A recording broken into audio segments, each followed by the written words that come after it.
Good morning बच्चों। हम लोग पिछली क्लास में बैंक संबंधी लेन देन के बारे में अध्ययन किए थे। आज का जो टॉपिक है अपना वो है बैंक समाधान विवरण पत्र।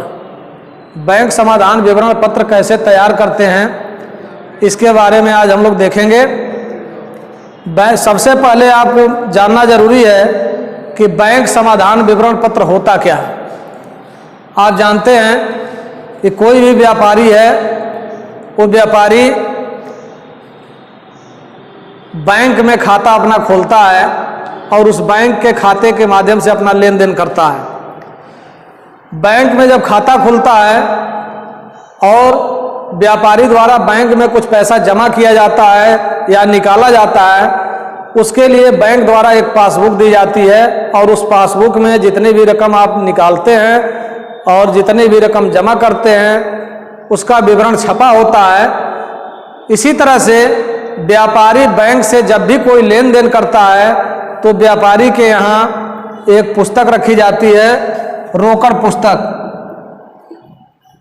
कक्षा 9 में आपको पढ़ाया गया है। इस रोकड़ पुस्तक में 2 खानों का रोकड़ पुस्तक जो बनता है, एक खाना होता है बैंक का, एक होता है कैश का। तो जब भी व्यापारी द्वारा कोई लेन देन किया जाता है, व्यापारी उस लेन देन का लेखा अपने रोकड़ पुस्तक की बैंक वाले खाने में करता है और समय समय पर उसका मिलान बैंक के पासबुक से करता रहता है ताकि ये पता चले कि दोनों में कोई अंतर तो नहीं है। अक्सर कभी कभी ऐसे लेन देन हो जाते हैं जिसके कारण बैंक पासबुक का जो शेष होता है और रोकड़ बही के बैंक खाने का जो शेष होता है, इन दोनों में अंतर हो जाता है। इसके कई कारण हैं, अभी आगे हम लोग देखेंगे। ये अंतर हो जाता है और ये अंतर क्यों हुआ, इस अंतर का पता लगाने के लिए ही जो विवरण पत्र तैयार किया जाता है उसको हम कहते हैं बैंक समाधान विवरण पत्र, बैंक रिकॉन्सिलिएशन स्टेटमेंट।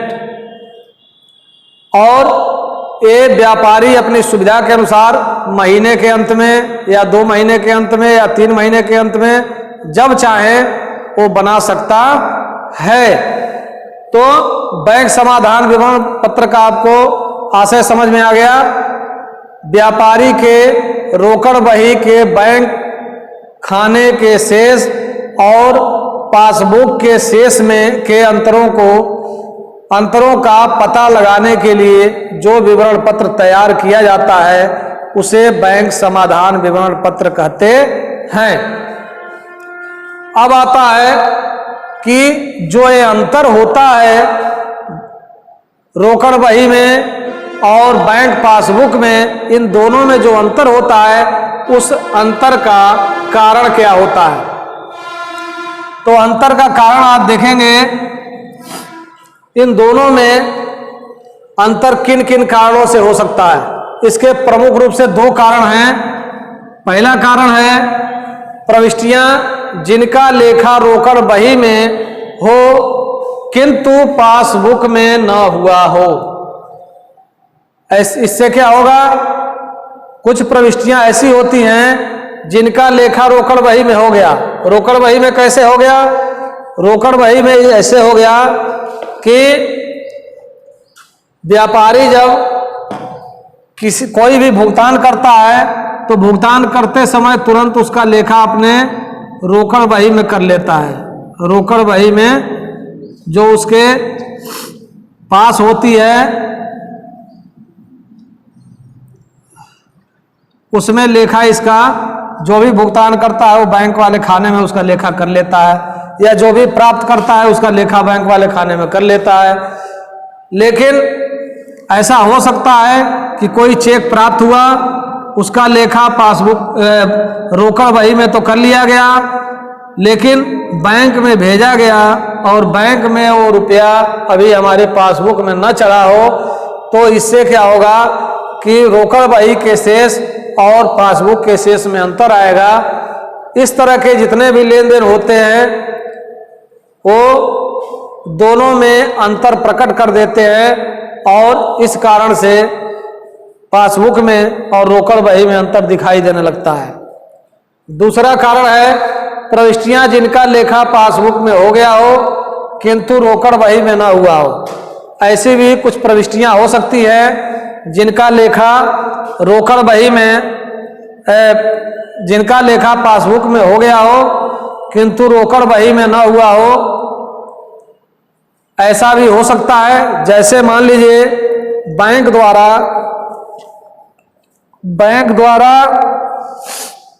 आपको व्यापारी को कुछ जो जमा धन है उस पर ब्याज दिया गया। बैंक द्वारा ब्याज दिया जाता है हर 6 महीने पर। बैंक ने ब्याज दिया, अब ब्याज देगा तो पासबुक में उसकी एंट्री चढ़ा दिया, मान लीजिए कर दिया 500 रुपये ब्याज दिया है आपको। आपके खाते में पहले से शेष है 2000 रुपये, तो आपका शेष कुल हो जाएगा 2500 रुपये। अब ब्याज की एंट्री यहाँ तो हो गई, लेकिन रोकड़ बही में व्यापारी को पता नहीं है कि हमको ब्याज मिला है कि नहीं मिला है, तो इस कारण से भी रोकड़ बही में और पासबुक में अंतर हो सकता है। अतः इन अंतरों को हम ढूंढते हैं और ढूंढने के बाद बैंक समाधान विवरण पत्र तैयार करते हैं और बैंक समाधान विवरण पत्र का सवाल जो दिया रहता है उसमें कुछ लेन देन दिए होते हैं। उन लेन देनों के माध्यम से हमें देखते हैं कि कौन कौन सा अंतर है और किस तरह से इसको शेष करके निकाला जाए। अब आता है तीसरा टॉपिक कि बैंक समाधान विवरण पत्र बनाने के उद्देश्य क्या है। बैंक समाधान विवरण पत्र बनाने का उद्देश्य क्या है? उद्देश्य यही है कि यह पता किया जा सके कि पासबुक में और बैंक रोकड़ बही के बैंक खाने का जो शेष है और बैंक द्वारा जारी किए गए पासबुक का जो शेष है, उन दोनों शेषों में अंतर किन कारणों से है, उन कारणों को पता लगाने के लिए ही बैंक समाधान विवरण पत्र तैयार किया जाता है। छूटे हुए अगर कोई व्यवहार छूट गया है, जब मिलान हम करते हैं तो उसका भी इससे पता चल जाता है। और तीसरा उद्देश्य है इसका व्यापार के अन्य उद्देश्य। अगर कई बार वित्तीय संस्थानों से या व्यापार में हमको उसकी ज़रूरत पड़ जाती है, इसलिए बैंक समाधान विवरण पत्र बनाना आवश्यक हो जाता है। अब हम जानेंगे कि बैंक समाधान विवरण पत्र तैयार कैसे करते हैं। तैयार करने के लिए एक प्रारूप दिया होता है। प्रारूप में सबसे ऊपर हम लिखते हैं बैंक समाधान विवरण पत्र और इसके जिस तिथि को बनाई जाती है वो तिथि, दिनांक इतने को ये आपने बना लिया। इसमें खाने बनते हैं 2, ये 2 खाने तो आपके रकम के हो गए और ये जो खाना होता है बड़ा वाला ये होता है विवरण का।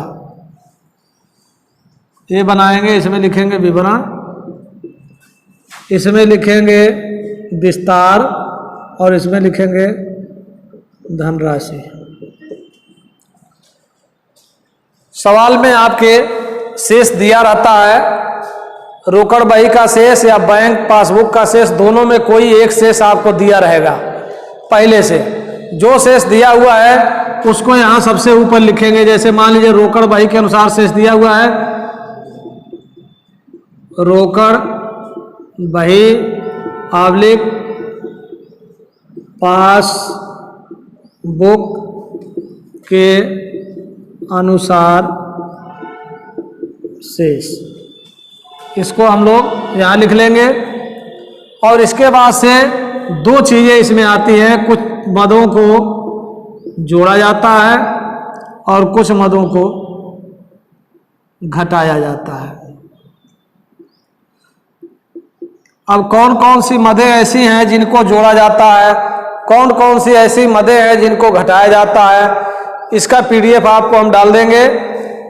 यहाँ एक ट्रिक आप समझिए, अगर वो ट्रिक आप समझ गए तो बैंक समाधान विवरण पत्र का सवाल आसानी से आप कर पाएंगे।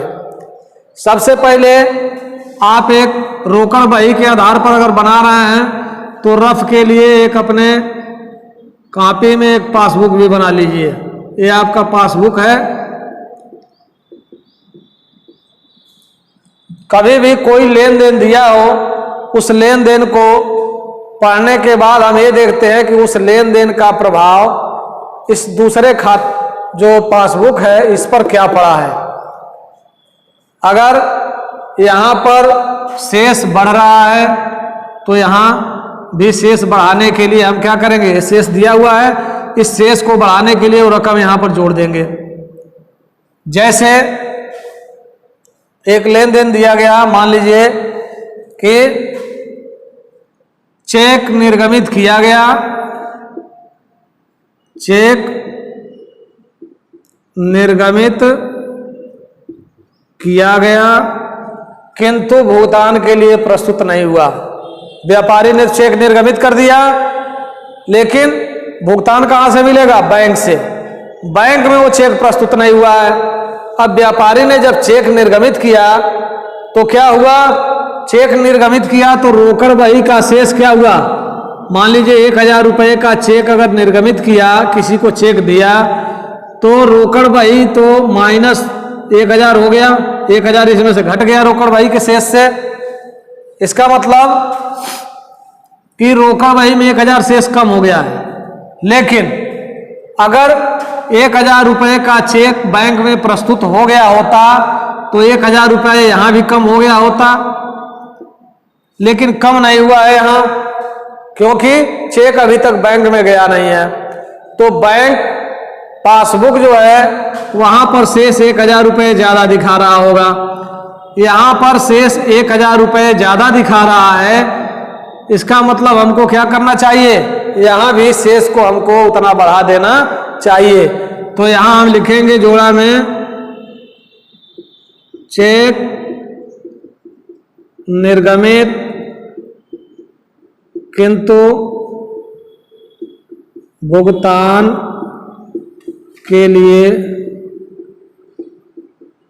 प्रस्तुत नहीं, और विस्तार वाले कॉलम में उसको लिख लेंगे 1000। जोड़ा वाले में नंबर 1 दे दिया हमने, इसी तरह नंबर 2, नंबर 3, नंबर 4 जितने भी विवरण दिए हुए हैं उसको सबको लिखने के बाद सबका योग करते हैं, योग करके यहाँ लिख देते हैं। जैसे मान लीजिए पहले से 5000 शेष दिया हो, इसका योग हो गया 1000 तो कुल योग हो गया 6000। अब मान लीजिए कोई घटाने वाली रकम आ गई, जैसे दिया है बैंक ने 500 रुपये ब्याज जमा किया तो ब्याज जमा करने से क्या होगा, बैंक ने ब्याज जमा किया तो रोकड़ बही में शेष क्या हो गया, इसमें पासबुक में शेष क्या हो गया, 500 रुपये बढ़ गया। यहां नहीं बढ़ा है, रोकड़ बही में इसका एंट्री नहीं हुआ लेकिन पासबुक में हो गया, तो ये भी यहां पर रकम क्या करेंगे, जोड़े वाले रकम में लिखेंगे बैंक द्वारा खाते में जमा किया गया ब्याज।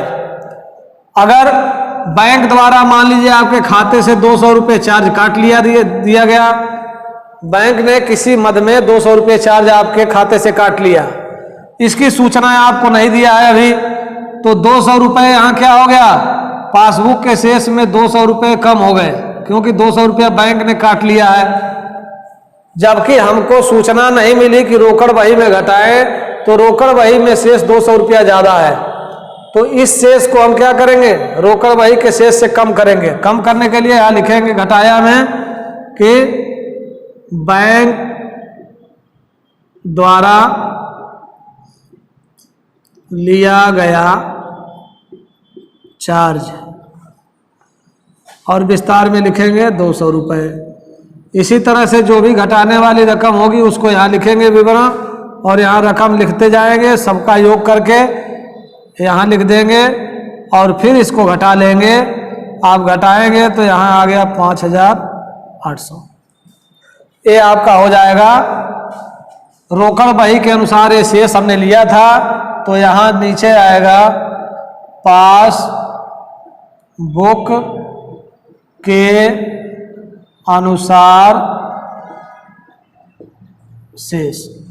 कल हम लोग एक आध सवाल और करेंगे और इससे संबंधित जो अध्याय दिया हुआ है उसको आप लोग पढ़ेंगे।